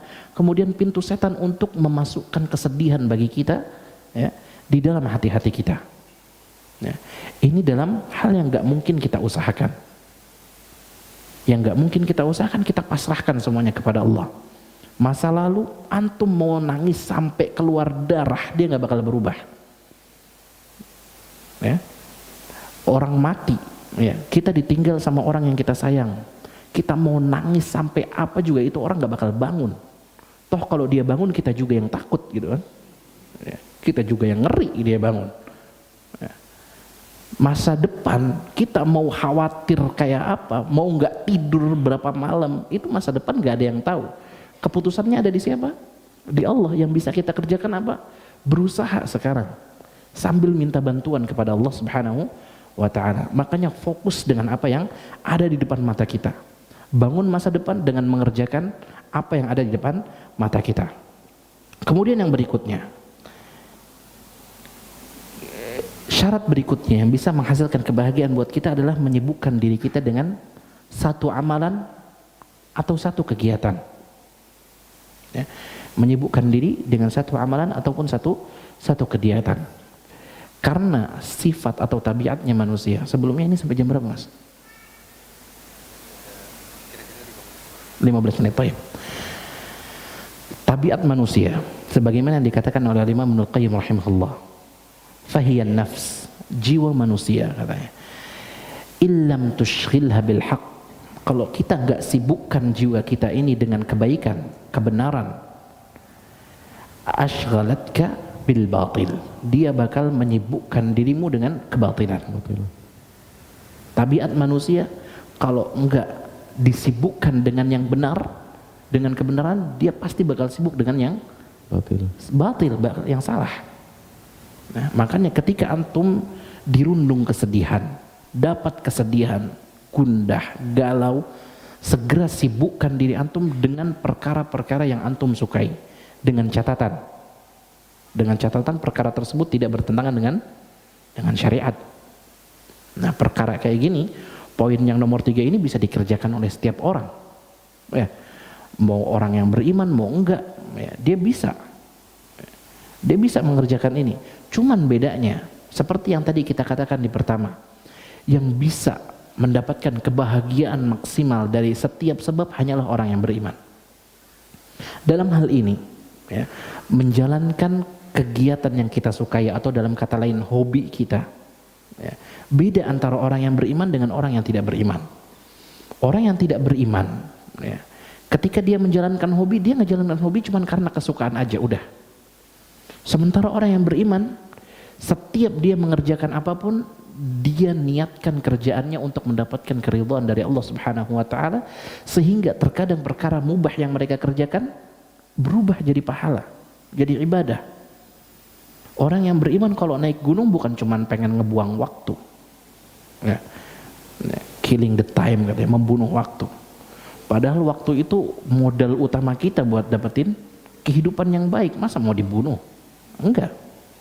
Orang beriman naik gunung bukan buat buang-buang waktu, tapi dia naik ke sana buat mentadabburi ciptaan Allah, buat memperkuat keimanan dia kepada Allah. Orang beriman ketika makan bukan cuman muasin nafsu kulinernya aja, enggak. Dia ketika makan, dia niatkan makannya untuk apa? Untuk memperkuat dirinya supaya bisa beribadah kepada Allah. Orang yang beriman ketika minum, ya, dia niatkan minumnya buat supaya dia kuat beribadah. Dia main bola, dia niatkan buat ibadah. Dia nikah, senang-senang sama istri, dia niatkan buat beribadah. Sehingga dia dapat kebahagiaan, pahala pun dia dapat. Sehingga kebahagiaan dia nggak cuma sebatas kebahagiaan dunia saja, tapi kebahagiaannya berlanjut sampai kebahagiaan akhirat. Makanya walaupun poin ketiga ini bisa dikerjakan oleh setiap orang, tapi hasil yang maksimal hanya akan didapatkan oleh orang-orang yang beriman. Hasil maksimalnya cuma bakal didapatkan oleh orang-orang yang beriman. Ya, karena mereka, ya, amalannya orang beriman itu cuma 2. Kalau enggak amalan-amalan yang masyru', yang disyariatkan, ya amalan-amalan mubah. Kalau amalan-amalan yang disyariatkan, ya, jelas dia dapat pahala. Karena ada beberapa orang yang hobinya ibadah. Kayak Rasulullah SAW hobinya sholat. Makanya setiap kali Rasulullah digalaukan, dipusingkan dengan satu perkara, ngapain? Beliau sholat. Ya karena beliau hobinya sholat. Ya. Ada orang yang hobinya puasa. Ada orang yang hobinya baca Quran, baca buku, nuntut ilmu. Banyak. Nah, kalau dia hobinya adalah perkara-perkara yang disyariatkan, jelas bakal beribadah. Tapi ketika hobinya adalah perkara-perkara yang mubah, dia niatkan perkara yang mubah itu untuk mendapatkan keridhaan dari Allah. Inilah yang menjadi poin pembeda. Karena kadang kita, keadaannya itu nggak beda dengan orang-orang selain kita. Orang yang beriman kadang keadaannya nggak beda dengan orang-orang selain beriman. Yang membedakan antara kita dengan mereka adalah apa yang ada di dalam hati kita. Makanya ketika Allah Subhanahu wa ta'ala menghibur kaum muslimin yang saat itu baru kalah perang. Kaum muslimin saat itu kalah perang Uhud. Allah Subhanahu wa ta'ala menghibur mereka. Kata Allah apa? In takunu ta'lamun fa innahum ya'lamuna kama ta'lamun. Kalau kalian sekarang merasa sakit, sungguhnya musuh-musuh kalian juga merasakan sakit sama seperti kalian. Kita di dunia semua pernah sakit, mau mukmin mau enggak mukmin, semuanya semua merasakan sakit. Ya. Kamu pernah kalah, mereka pernah kalah, kata Allah. Ya. Ada orang yang gugur dari kalian, mereka juga ada yang terbunuh dari mereka. Cuman bedanya antara orang yang beriman dengan selain mereka apa? Kata Allah, wa tarjuna minallahi ma la yarjun. Tapi kalian berharap kepada Allah apa yang tidak mereka harapkan. Ya. Orang yang beriman ketika mengerjakan apapun selalu berharap kepada Allah Subhanahu wa ta'ala apa yang tidak diharapkan oleh selain mereka. Sehingga mereka mendapatkan kebahagiaan di atas kebahagiaan, keuntungan di atas keuntungan. Kebahagiaan mereka utuh, kebahagiaan mereka sempurna, kebahagiaan mereka kekal, bukan cuma di dunia tapi juga di akhirat. Ini poin ketiga. Kemudian yang berikutnya, yang keempat. Ya. Salah satu syarat untuk mendapatkan kebahagiaan adalah bersyukur atas nikmat yang Allah Subhanahu wa ta'ala berikan kepada kita. Cuman yang jadi pertanyaan sekarang, nah pertanyaan lagi nih, gimana caranya kita bersyukur? Ada yang tahu gimana caranya kita bersyukur? Nah, Silakan. Allah. Silakan. Lebih di bawah kita, betul, salah satu caranya. Kemudian subhanallah, betul, menggunakan kenikmatan yang Allah yang kasih ke kita, yang Allah kasih kita untuk mengejar keridhaan Allah, betul. Fadhal. Iya. Mengucapkan alhamdulillah, memuji Allah Subhanahu wa ta'ala, betul. Ini udah 3 cara syukur. Ada lagi? Meningkatkan ibadah, sama seperti yang tadi dijawab. Menggunakan nikmat yang kita miliki yang berasal dari Allah untuk mendekatkan diri kepada Allah. Sama seperti tadi, pokoknya semua keadaan kita gunakan untuk mengerjakan keridhaan Allah. Ada yang kurang lagi? Apa? Tunduk kepada Allah, kurang lebih sama kayak tadi kan. Melakukan ketaatan kepada Allah menggunakan nikmat yang Allah berikan. Tadi yang sudah disebutkan bersyukur dengan lisan, mengucapkan alhamdulillah. Kemudian bersyukur dengan anggota tubuh seluruhnya dengan cara menggunakan kenikmatan yang Allah Subhanahu wa ta'ala berikan kepada kita untuk mengejar keridhaan Allah. Kemudian tadi juga disebutkan dengan melihat orang yang di bawah kita. Ini salah satu cara supaya kita mudah bersyukur. Ada lagi? Qanaah. Betul, qanaah salah satu sebab yang bisa menggiring kita untuk bersyukur. Tapi bukan cara kita bersyukur. Anda tanya caranya kita bersyukur itu kayak gimana sih? Ada lagi? Tadi kurang lebih ya, dari semua jawaban ini disebut sudah bersyukur dengan lisan, mengucapkan alhamdulillah, memuji Allah. Kemudian bersyukur dengan anggota badan, mengerjakan ibadah kepada Allah. Kemudian kita juga harus bersyukur dengan hati. Gimana caranya bersyukur dengan hati? Caranya adalah menisbatkan nikmat yang kita dapatkan berasal dari Allah, kita nisbatkan kepada Allah. Kita nggak bilang kita dapat ini semua berkat usaha kita, berkat kepintaran kita, enggak. Kita katakan ini semua adalah pemberian Allah. Ini semua adalah pemberian Allah. Kemudian salah satu cara bersyukur ya, yang diajarkan oleh Allah Subhanahu wa taala kepada Rasulullah alaihi salatu wasalam, diperintahkan oleh Allah kepada Rasulullah adalah dengan menceritakan nikmat yang Allah Subhanahu wa taala berikan kepada kita. Dalam surat Ad-Duha, setelah Allah sebutkan nikmat-nikmat yang banyak yang Allah berikan kepada Rasulnya, Allah tutup surat Ad-Duha dengan apa? Wa amma bi ni'mati rabbika fahaddits. Adapun dengan kenikmatan yang telah Allah berikan kepadamu, fahaddits, maka ceritakanlah. Nah, para ulama menjelaskan perintah Allah kepada Nabi, hukum asalnya juga perintah buat umatnya. Ketika Allah memerintahkan Nabinya untuk mengerjakan sesuatu, ya, asalnya, hukum asalnya, kita umatnya juga mendapatkan perintah yang sama. Dengan catatan, selama perintah tersebut bukan khusus untuk Nabi. Selama perintah tersebut tidak khusus untuk Nabi. Kalau tidak ada keterangan apapun bahwasanya perintah tersebut khusus buat Nabi, artinya perintah itu juga buat kita. Allah bilang ceritakan nikmat. Nah, ini cara kita bersyukur dengan menceritakan nikmat yang Allah Subhanahu wa taala berikan kepada kita.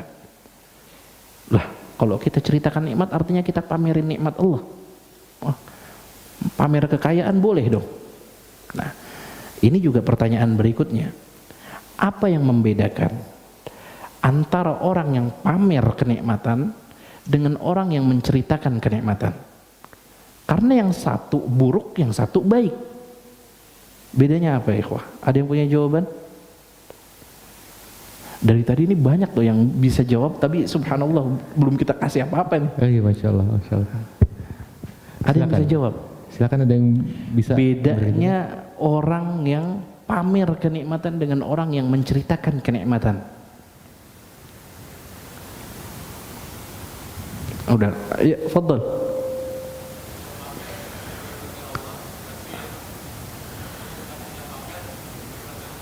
Mumtaz, Masya Allah. Yang pamer tidak melibatkan Allah, sementara yang menceritakan kenikmatan Allah, dia melibatkan Allah Subhanahu wa ta'ala. Ini jawaban yang disampaikan oleh Al-Imam Ibn Rajab rahimahullah dalam kitabnya Jami'ul Ulum wal Hikam. Jadi perbedaannya ada 3. Perbedaan antara orang yang pamer kenikmatan dengan orang yang menceritakan kenikmatan ada 3. Yang pertama, orang yang pamer kenikmatan dia bukan orang yang bersyukur, tapi dia orang yang sombong. Sementara orang yang menceritakan kenikmatan dia adalah orang yang bersyukur. Kemudian beda yang kedua, ini beda yang sulit buat kita nilai. Perbedaannya ada di niat. Ini sulit buat kita nilai niatnya. Ketika orang mengumumkan, membicarakan kenikmatan yang Allah berikan, pengennya apa sih? Dia pengen cuman sekedar pamer, atau dia pengen menceritakan nikmat yang Allah berikan kepadanya? Nah, makanya bedanya di niat. Kemudian yang ketiga, masalah niat tadi. Jangan dikira niat seseorang itu nggak bisa nampak secara zahir, enggak. Terkadang apa yang ada di dalam hati kita itu nampak secara zahir di tubuh kita, keluar lewat lisan kita. Gimana cara menilainya? Ya tadi seperti yang dikatakan oleh Al-Akh jazakallahu khairan, ya. Orang yang pamer kenikmatan tidak melibatkan Allah dalam pembicaraannya, sementara yang menceritakan kenikmatan Allah dia melibatkan Allah Subhanahu wa taala dalam pembicaraannya. Anak kasih contoh. Ada 2 orang. Sama-sama sering haji. Sama-sama sering umroh. Yang satu bilangnya, alhamdulillah, saya sudah diberi kesempatan berkali-kali oleh Allah untuk mengunjungi Baitullah. Sementara yang kedua ngomongnya, gua mah udah pernah 50 kali haji. Nah, kira-kira yang sombong yang mana? Nah, yang sombong yang mana? Yang kedua, jelas. Ya walaupun kita nggak tahu niatnya kayak gimana, cuman lisannya menunjukkan kepada kita apa yang ada di dalam hatinya. Dalam pepatah Arab dikatakan, kullu ina'in bima fihi yandahu. Setiap bejana itu mengeluarkan air sesuai dengan apa yang ada di isinya. Kalau isi bejana itu airnya kotor, yang keluar bakal kotor. Nah, lisan kita ini dikatakan oleh para ulama ibarat ciduk. Dia bakal mengeluarkan sesuatu yang ada di dalam hati kita. Mau disembunyikan kayak apa? Orang kalau hatinya buruk, yang keluar pasti bakal buruk. Mau dia berusaha semaksimal mungkin, tetap yang keluar bakal buruk. Nah, makanya dalam keadaan tadi, orang yang tidak melibatkan Allah dalam pembicaraannya, dia dikatakan sebagai orang yang pamer. Tapi orang yang melibatkan Allah Subhanahu wa Ta'ala dalam pembicaraannya, dia adalah orang yang menceritakan nikmat Allah Subhanahu wa Ta'ala kepada dirinya. Kemudian yang berikutnya, ikhwatul Islam azanillahu wa iyyakum, adalah kiat untuk mendapatkan kebahagiaan dalam berhidupan sosial. Kata Syekh rahimahullahu taala, beliau membawakan satu hadis. Hadis Rasulullah alaihi salatu wasallam, la yafraq mu'minun mu'minah. Tidak boleh seorang mukmin membenci seorang mukminah. Tidak boleh seorang mukmin laki-laki membenci seorang mukmin perempuan karena satu keburukan. Kenapa? Kata Rasulullah SAW, in kariha minha khuluqan. Sekalipun dia membenci satu peringainya, satu sifatnya, radhiya minha akhar, dia pasti mempunyai sifat-sifat lain yang dia sukai.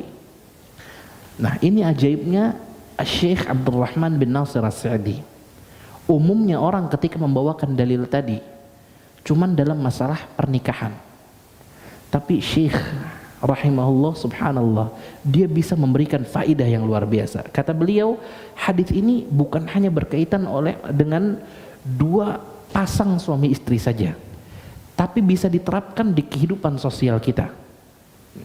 Kita ketika hidup ketemu sama orang, enggak ada satupun orang di dunia ini yang kita cintai 100%. Enggak ada buruknya, enggak ada. Semua manusia pasti ada sisi kurangnya. Kita punya teman, pasti teman kita itu punya sifat buruk yang kita nggak suka, ya. Karena memang Allah Subhanahu wa Ta'ala menghendaki nggak ada satupun manusia yang sempurna. Kata Rasulullah SAW, kullu bani Adam khata'. Setiap anak Adam itu pasti punya kesalahan. Nggak boleh kita membenci anak Adam yang lain cuman karena kesalahan yang sedikit, tapi kita melupakan kebaikan yang banyak.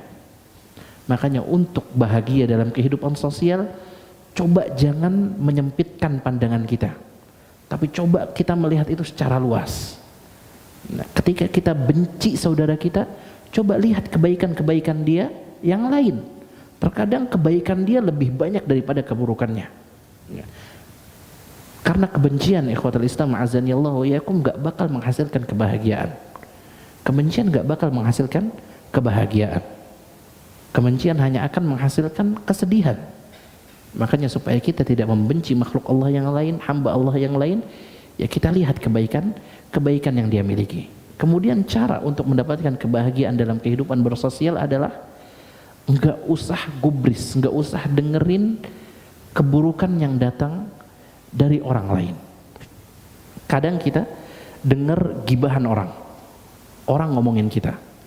Sebenarnya ketika orang ngomongin kita, ya, yang rugi bukan kita, yang rugi orang tersebut. Tapi kita bisa rugi. Kapan kita rugi? Ketika kita memikirkan apa yang diomongkan. Ketika kita dibikin mikir, wah ternyata dia udah ngegibahin anak, gitu.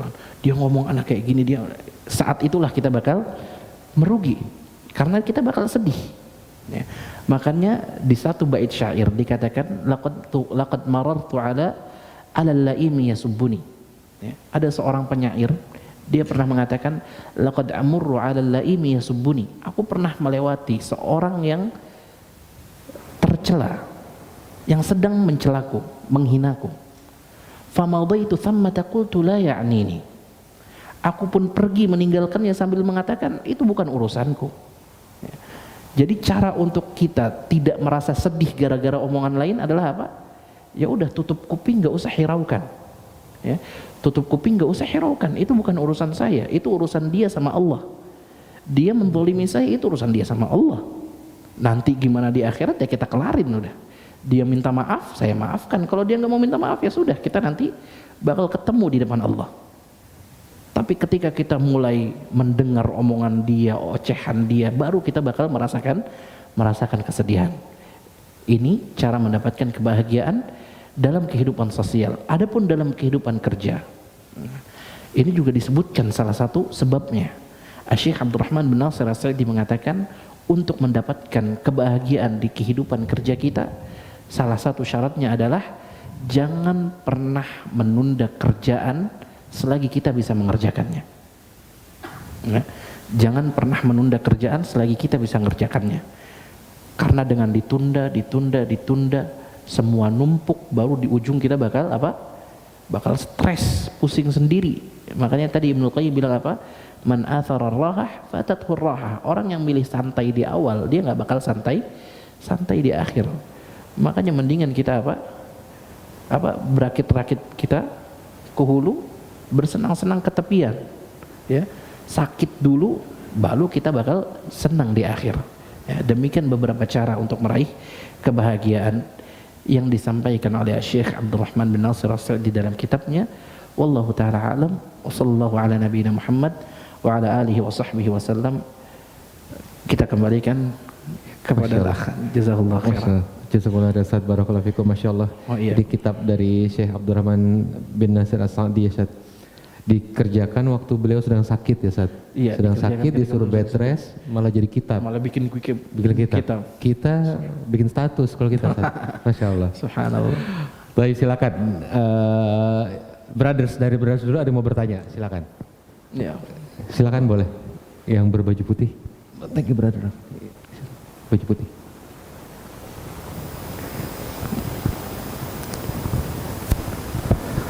Sister, siap-siap ya, satu penanya insya Allah, dan nanti insya Allah di bawah ada sesi tanya jawab juga di area bazar. Silakan. Bismillah. Assalamualaikum Ustaz. Waalaikumsalam. Semoga Allah memberkahi Ustaz dan kita semua yang hadir. Amin. Saya ingin bertanya, apakah istirahat merupakan kenikmatan yang diberikan oleh Allah dan bagaimana cara menghindarinya kalau memang iya? Baik. Masya Allah. Silakan. Subhanallah, Masya Allah. Jazakallah khairan. Apakah istidraj itu adalah nikmat yang Allah berikan? Kita katakan iya. Tapi sebelumnya kita harus tahu apa itu istidraj. Istidraj adalah uluran waktu yang Allah Subhanahu wa taala berikan kepada orang-orang yang mengingkarinya. Itu istidraj.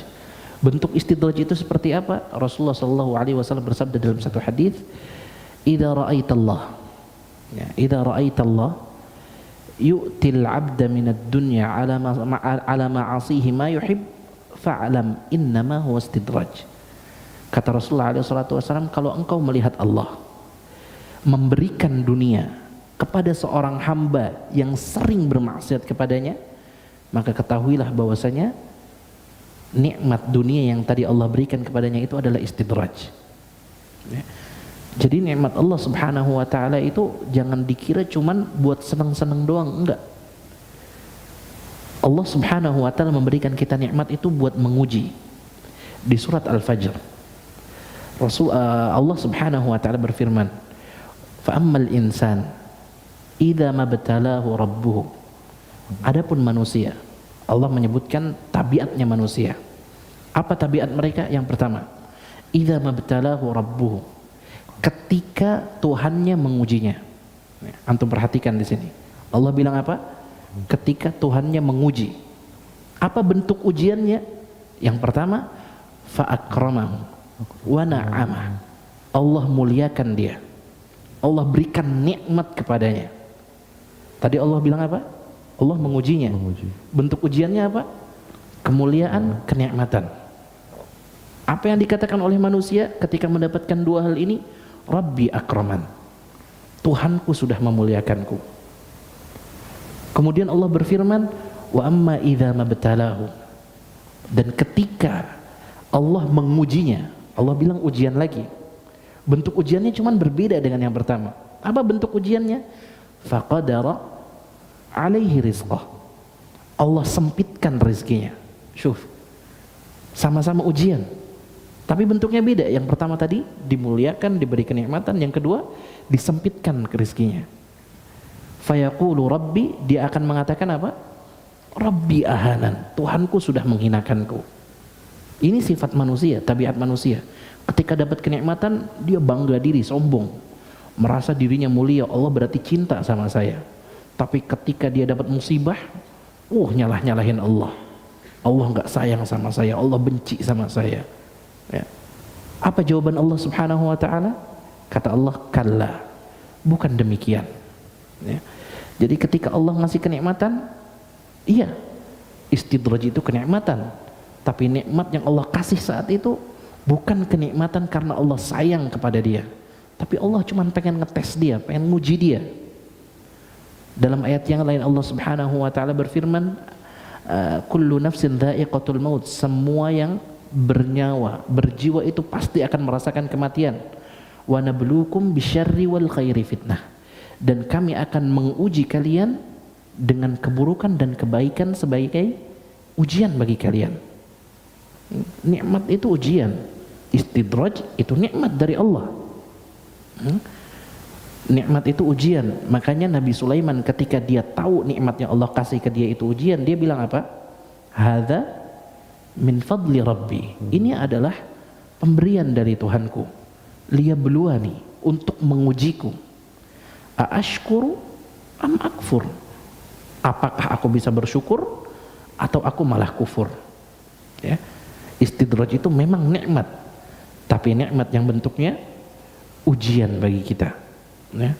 Allah Subhanahu wa taala kadang mengulur nikmatnya sengaja, dibuat lalai.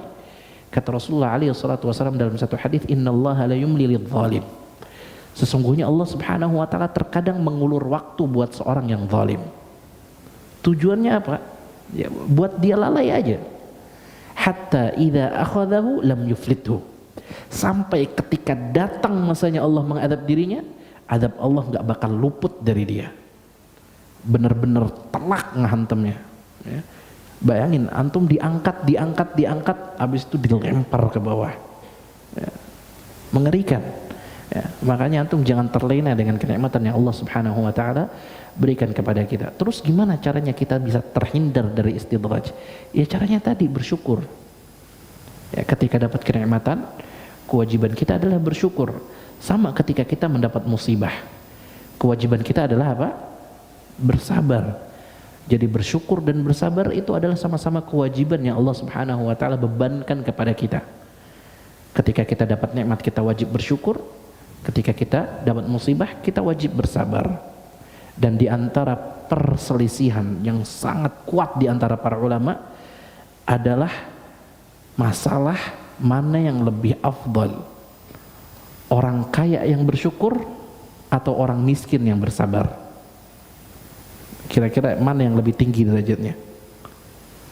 Orang kaya bersyukur atau orang miskin yang sabar? Kaya bersyukur? Yang miskin bersabar? Oh, jangan kira orang kaya itu gampang bersyukur, mas. Susah. Orang kalau udah kaya tuh susah bersyukur. Makanya rata-rata orang kaya dia lupa sudah, lupa daratan dia. Makanya Abdurrahman bin Auf radhiyallahu taala anhu, sahabat Nabi, dia terkenal kaya raya kan. Dia pernah mengatakan, kunna ma'a Rasulullah sallallahu alaihi wasallam, dulu ketika kita hidup bareng Rasulullah, ubtulina bid-dharra'i fasabarna. Ketika kita hidup bareng Rasulullah, kita diuji oleh Allah Subhanahu wa taala dengan berbagai musibah, kita bisa sabar. Diusir dari kampung halaman, mereka rata-rata miskin, diperangi, bahkan sampai kota Madinah dikepung sama koalisi bangsa Arab. Subhanallah. Diuji dengan berbagai ujian, kita bisa sabar, kata Abdurrahman. Kata Abdurrahman bin Auf. Terus kata beliau, "Tsumma btulina ba'dahu bis-sarra'i falam nasbir." Kemudian setelah beliau meninggal, Allah menguji kita dengan kenikmatan, kita nggak bisa bersabar. Banyak orang yang lupa dengan kenikmatan. Makanya jangan dikira orang kaya itu gampang bersyukur. Enggak, susah. Tapi jangan antum pikir orang miskin juga gampang bersabar. Sabar itu susah. Makanya ya, tadi benar jawaban akh ini ya, subhanallah. Yang paling baik di antara keduanya adalah yang paling bertakwa kepada Allah. Karena kadar syukur dan kadar sabarnya orang-orang itu beda-beda. Ya. Yang paling banyak syukurnya, yang paling banyak sabarnya, itulah yang paling baik. Ya. Yang paling banyak syukurnya, yang paling banyak sabarnya, itulah yang paling baik. Wallahu ta'ala alam. Masya Allah, jazakallah Ustaz. Semoga cukup jelas ya, brothers ya. Dan dari sisters, ada yang mau bertanya? Silakan. Ada Ustaz.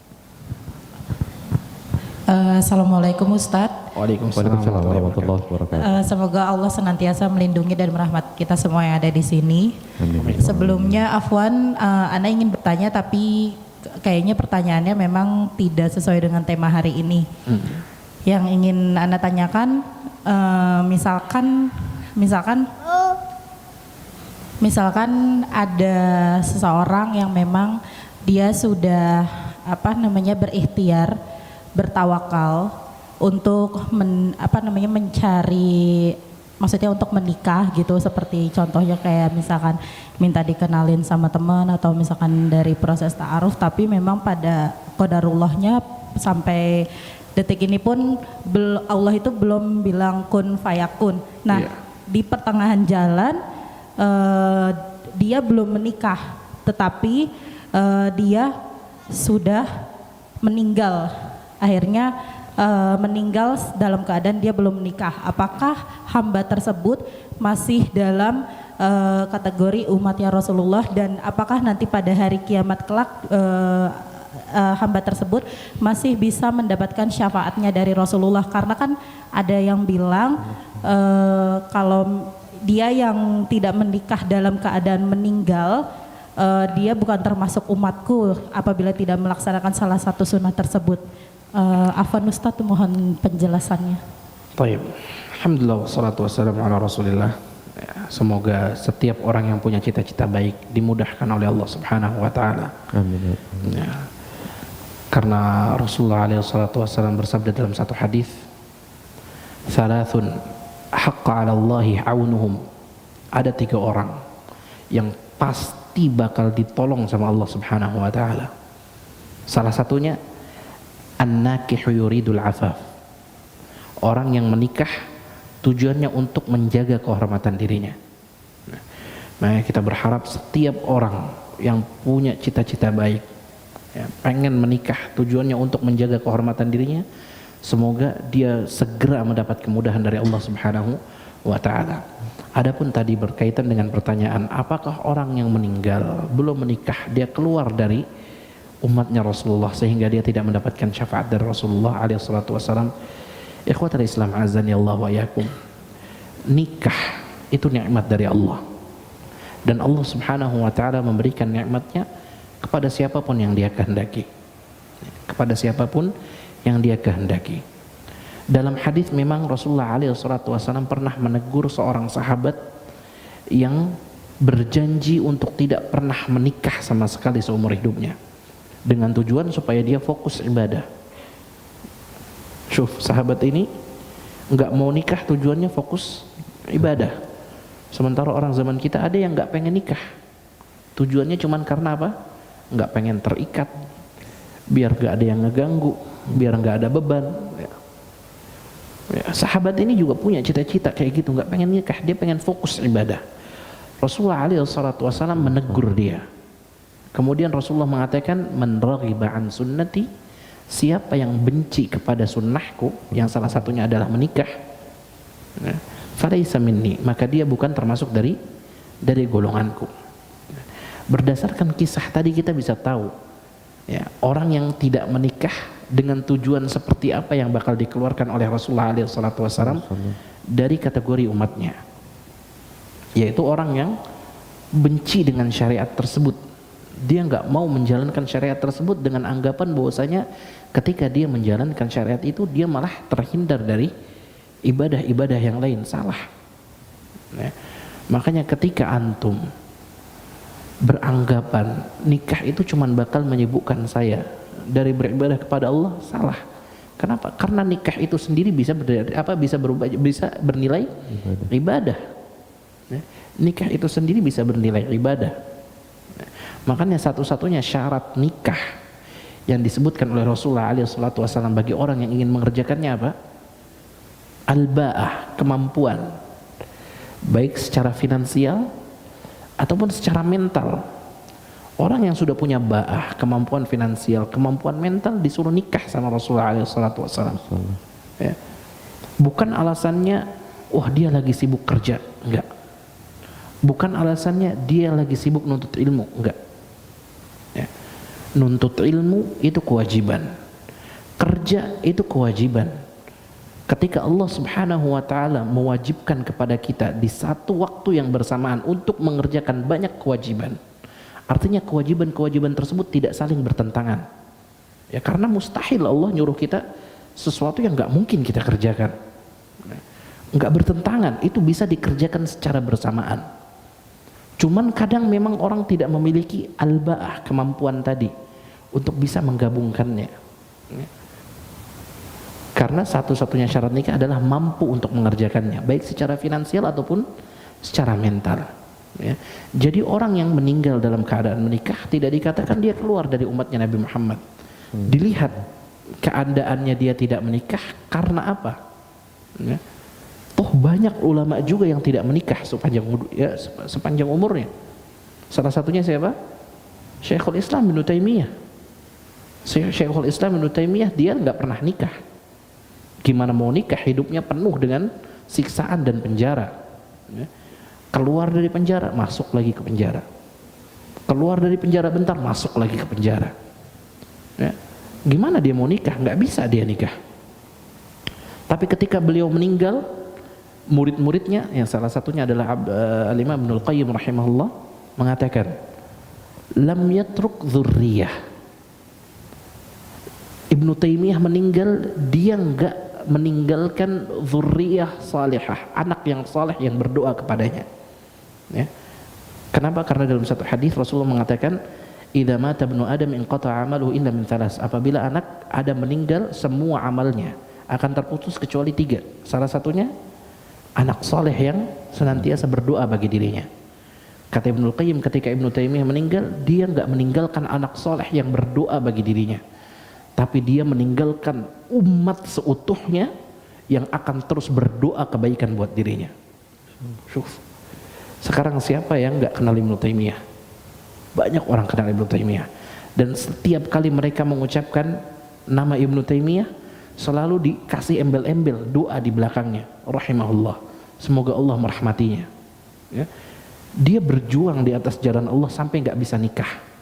Bukan karena nggak mau nikah, dia pengen, cuman nggak bisa, nggak ada kesempatan buat melakukan itu. Ya.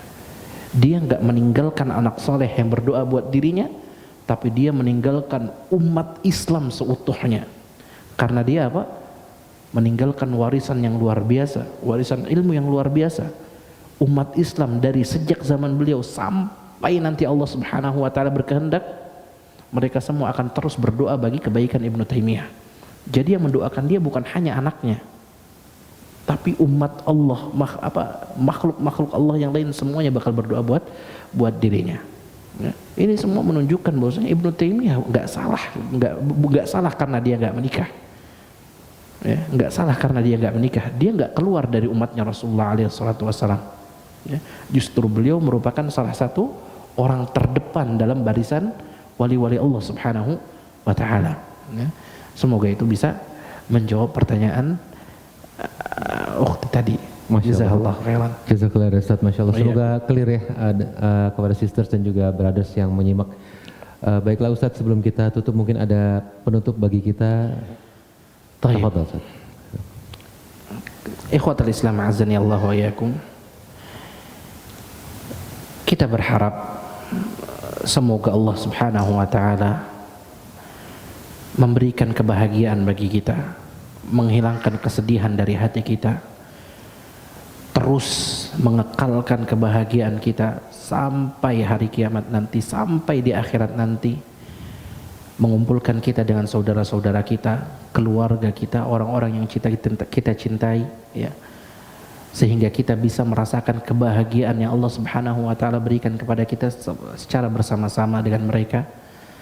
Dan semoga Allah Subhanahu wa Ta'ala senantiasa memberikan ilmu yang bermanfaat bagi kita, ilmu yang bisa kita amalkan, ilmu yang bisa menjadi kunci bagi kita untuk memasuki surga Allah Subhanahu wa taala. Kurang dan lebihnya saya mohon maaf. Wassallallahu ala nabi Muhammad wa ala alihi wa sahbihi wasallam. Jazakumullah Ustaz. Barakallahu fiikum. Baiklah, brothers and sisters, kita telah sampai di akhir acara. Terima kasih jazakumullah khairan barakallahu fiikum telah terus menyimak hingga akhir acara.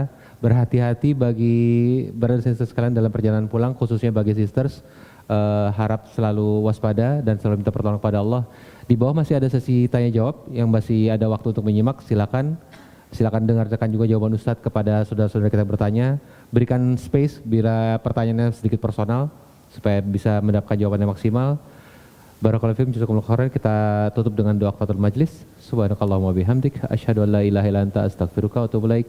Sallallahu alaihi wa sallam ala Muhammad wa ala alihi washabihi ajmain. Assalamualaikum warahmatullahi wabarakatuh.